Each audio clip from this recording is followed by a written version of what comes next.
रक्त का महज में बीच बीच में समाज में भक्ति घूत या जो शैली और अंत में फलश्रुति। मैं आपको एक ऐसी पूरी कथा समझा देता हूँ जिसे पढ़ने सुनाने में लगभग हरितालिका बीजवंत कथा छोटेला सावन भादों के माघ में बीजवंत का महत्व। ये व्रत संपूर्ण सौभाग्य, अखंड सुहाग और सुख समृद्धि के लिए किया जाता है। माता पार्वती ने कठोर तप कर भगवान शिव को पति रूप में प्राप्त किया। इस व्रत से स्त्रियां अपने पति की लंबी आयु, सुख और संतान सौभाग्य की कामना करती है।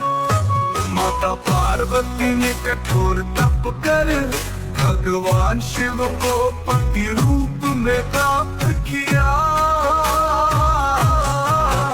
इस व्रत से स्त्रियां अपने पति की लंबी आयु, सुख और संतान सौभाग्य की कामना करती है।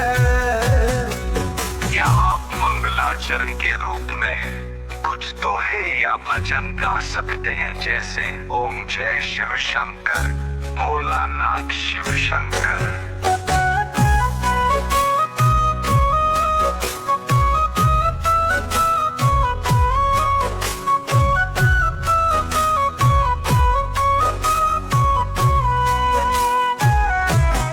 कथा का प्रारंभ।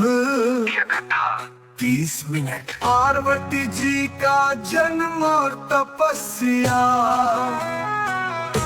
हिमालय पुत्री पार्वती जन्म से ही भगवान शंकर को पति रूप में चाहती थी। नारद जी ने भविष्यवाणी की थी कि उनका विवाह शिव जी से ही होगा, लेकिन राजा हिमवान चाहते थे कि पार्वती का विवाह किसी और योग्य राजकुमार से हो।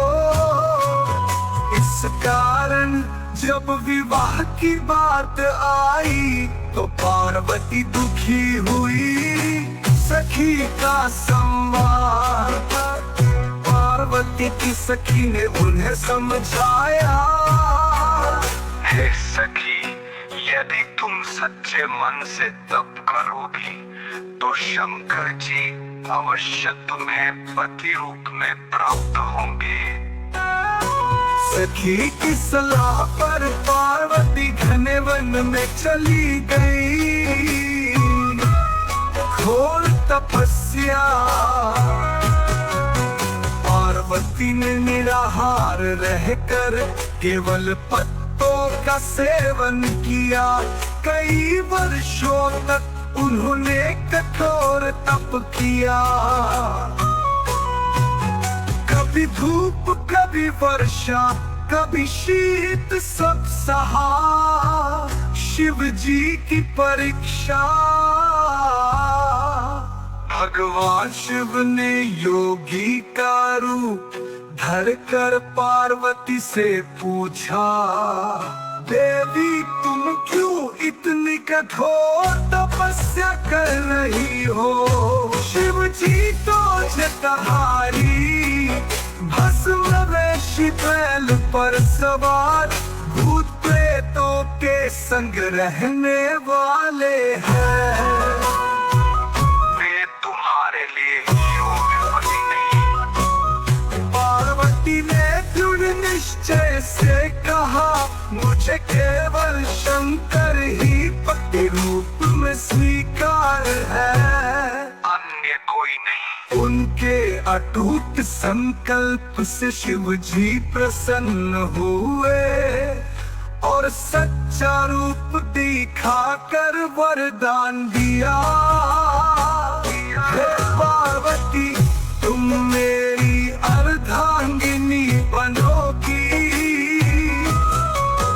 भगवान शिव और माता पार्वती का दिव्य विवाह, देवताओं और ऋषियों का आगमन, स्वर्ग में मंगल गीत और ढोल नगारे। ये दृश्य सुनाते समय आप बीच